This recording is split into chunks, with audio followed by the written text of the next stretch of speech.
strašno lijepo miriše, svašta nešto. Recite nam što ste ponudili danas Riječanima. Svašta. Pa koje kakve pite, znači sirnice, zeljanice, burek, bamija, šljivopita, masanica od čistog zrna pšenice, kurmašice, baklave, divid baklave, ružice, ne znam više svašta nešto. Ima još toga, ali ne mogu se sjetiti svega. Danas smo za Porto Etno pripremili punjene paprike, sataraš i pohane šnicle svinjske, pohani su sa zobenim pahuljicama. Vidim da je to zapravo već skoro pa otišlo, jer ne vidim ništa od toga ovdje. To je sve otišlo. Mi smo imali čast da budemo prvi, da otvorimo Porto Etno, tako da smo mi prvi otvorili štand, pa smo onda automatizmom i prvi prodali sve i tako smo i na neki način u stvari bilo vrlo, vrlo uspješni i jako smo jako zadovoljni našom posjetom svih onih koji su nas posjetili. Drago nam je da su došli, da su probali našu kuhinju i da su upoznali neke nove okuse.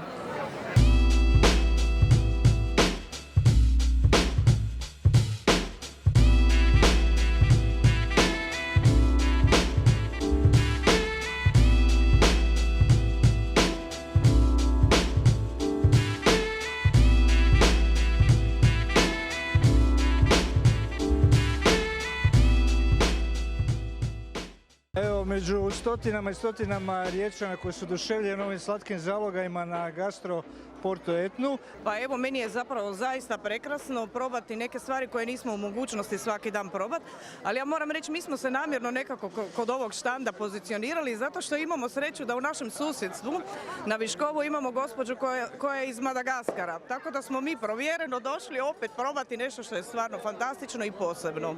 Sada morate odati tajnu, što je to? Ako znate. Znam.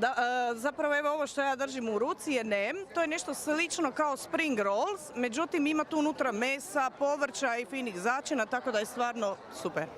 Manifestacija, ne možemo reći nego super uspjela.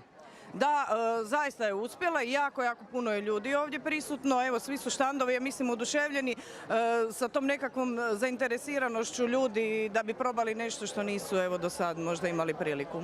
Odlično, baš super. Mogu reći super, ovo je krasno. Za isprobati ljudi malo novo. Da se družimo, da se sastajemo i da se družimo i da probamo razne kuhinje. Vrlo zanimljivo, interesantno, mješavina raznih kuhinja. Probale smo svega pomalo. Ja sam prvo išla na talijansku, malo ziheraški, ali i bosanska nam se svidjela. Evo, kolegica je probala bosansku. Evo, zadržala sam se zapravo na bosanskoj kuhinji. Inače volim te stvari. Dobro, ali vidim da je nestalo hrane.